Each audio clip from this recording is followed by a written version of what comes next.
As you may know, for those on the PlayStation Network, you get some of your monthly games that come out every month.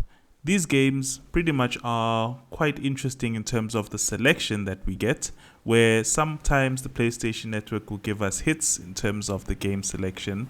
Other times you find a lot more misses in terms of the type of games that are available for you to download, especially on a monthly. And once you are able to collect some of these games, usually they sit in a backlog of games that you probably want to play, but you probably gravitate to like 3 or 4 games that you used to in any case. Now, I'm not dogging you, I'm not dogging me, because I have a lot of games in my catalog, but sometimes I actually venture out from my usual games to actually try something new.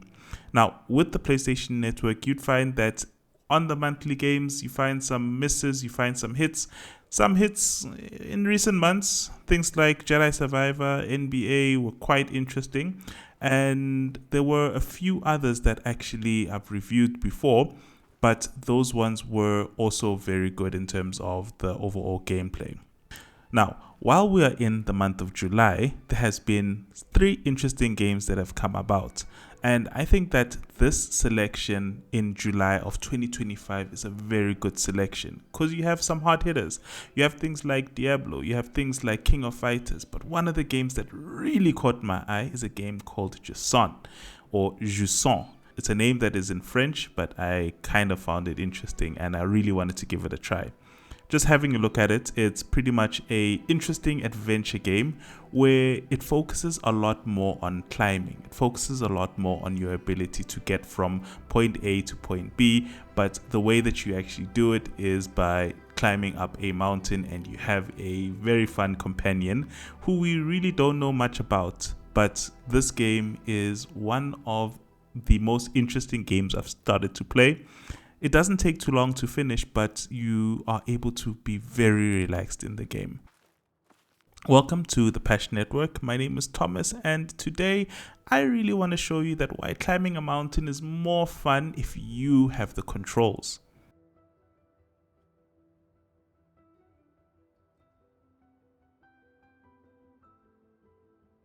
Now, Jusant is basically a climbing adventure game which was developed by the company Don't Nod. You probably know this company. I'll give you a couple of the names of the games that they have developed just to give you an idea around it if you're familiar with the Life is Strange and the Vampire series. Just to name those, these are the games that they have been able to develop. And I'm not talking about the Vampire Bloodlines, I'm just talking about the other vampire game. And what Jusant actually takes on the approach of adventure is very much different in terms of the way that you actually play. You're basically dropped into a world where you have no idea what's happening. You have a companion, very cute, but we don't know what essentially we are climbing the tower for. The more you actually are able to climb from the bottom to the top of the tower is the more you actually find out about what happened to the civilization that sits on this mountain. We don't know how long they have been gone for. We don't know what happened with these people, but what you know is that you have the ability to use your hands, your left hand, your right hand. You use L2 to control your left hand, especially when you want to grab something, and you use the R2 button to grab onto another object with your right hand. The game really puts a lot of emphasis in terms of your hand movement, in terms of how you climb up the mountain and how you climb up certain obstacles. So it really makes it quite interesting. It makes it quite fun in the way that you do travel, but ultimately you are the one who has a little bit more control of how you climb. The game, in terms of its mechanics, it's very much similar to your Tomb Raider, your Uncharted, in terms of how you navigate, how you climb up certain objects. The only thing is that you don't have to worry about enemies or bullets that are flying around. It's just you and your companion who are just traveling up this tower. You have to manage your stamina, and in many cases you are able to attach a harness, especially if you are too high up and you just worry about falling. and you attach it to the rocks, you're able to make sure that even if you do fall down, you have a bit of a safety net. It's very difficult to die in the game, but if you do, I mean, kudos to you. You basically are able to die in one of the most easiest games out there. And in some areas, the environment actually plays an important role. For example, if it's too hot and you are climbing in the sunlight, it takes a whole lot of effect on your stamina bar. But on the plus side, it's something that when you are climbing up a mountain or when you're still climbing up, you have the ability to actually rest just a little bit so that you can actually increase your stamina. The storyline isn't very clear in terms of what needs to happen or what you are being dropped into in the beginning, but the more you are able to travel through the tower is the more you understand what actually was happening to the civilization. And as you're carrying this companion with you, you realize that he has a couple of powers as well, like the power to echo, where you are able to see certain plants actually grow because of the echo, and places that were previously hard to reach or places that were blocked will have at least some form of way of using your companion's ability to climb across by reaching onto some of the vines. Now, as you travel from the bottom to the top, you find out a lot about the people who are or who used to live in this town.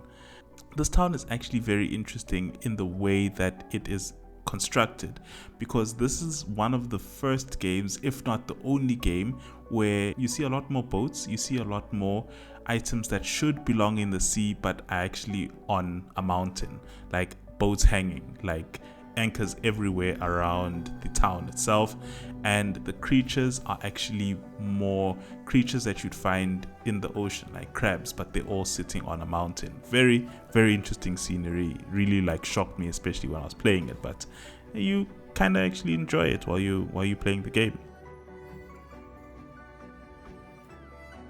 Now, the more that you actually uncover, you actually see a lot more notes that are left around from the previous inhabitants. The lower you are on the tower, it's basically as vague as things are.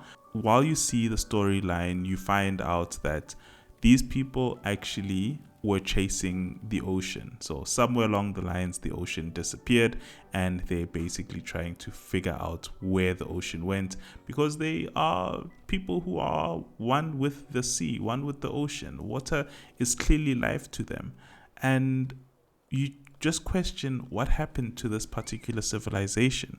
So that is pretty much the storyline. Yours is to figure out what happened to these people, and you are trying to understand what you're bringing your companion here for as well. I can't give too much details, otherwise I'm going to spoil the story, but it's not too long of a game. You should be able to play that and enjoy it as well.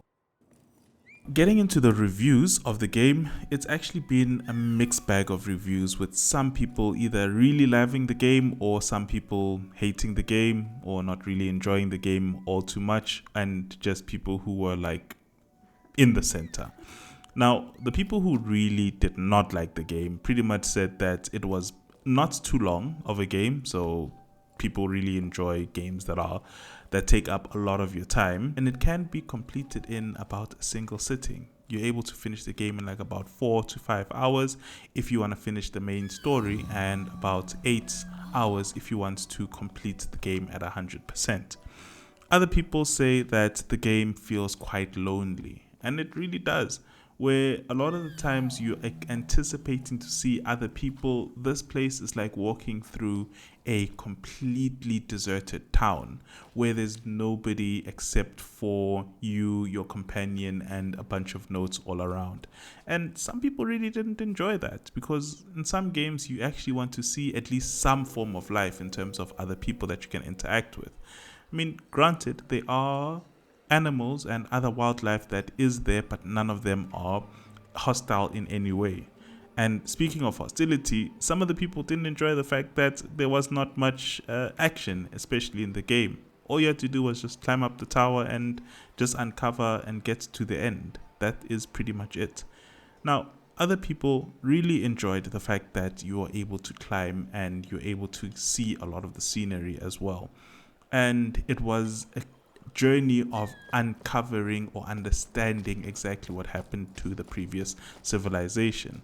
And there was a lot of mixed reviews, but some people enjoyed it. Like I said, some people enjoyed it, some people didn't enjoy it. But what I actually see that everybody, even the people who didn't enjoy it, agree on is that the scenery and the overall view of the game and how calming it actually is was pretty much the main seller. So yeah, in terms of reviews, pretty mixed, but yeah, pretty good. Now, what I think about the game, I think that it's actually a sleeper of a game. It's a game where you don't really know what you're getting until you actually play it. And I think that you should actually pick up this copy because while it is one of the most relaxing games that I've ever played in so long, it is also short. And if you want to actually get a platinum, or if you want to complete a game and feel that sense of accomplishment, this is one of the games that you should pick up. I really suggest that you do so. Just give it a try. It could be that one game that you play in between a big download of your favorite game. But what I think is that this one is a really good sleeper game, and it is definitely worth your time. Don't listen to what other people are reviewing. Just listen to pretty much what I'm thinking here. Definitely give that one a shot. So now that we're actually at the end of the video, my main question to you is, have you given this game a try? And if you have, what did you like or did not like about it? Anyways, that's been me. Thank you for the time, and I'll see you in the next video.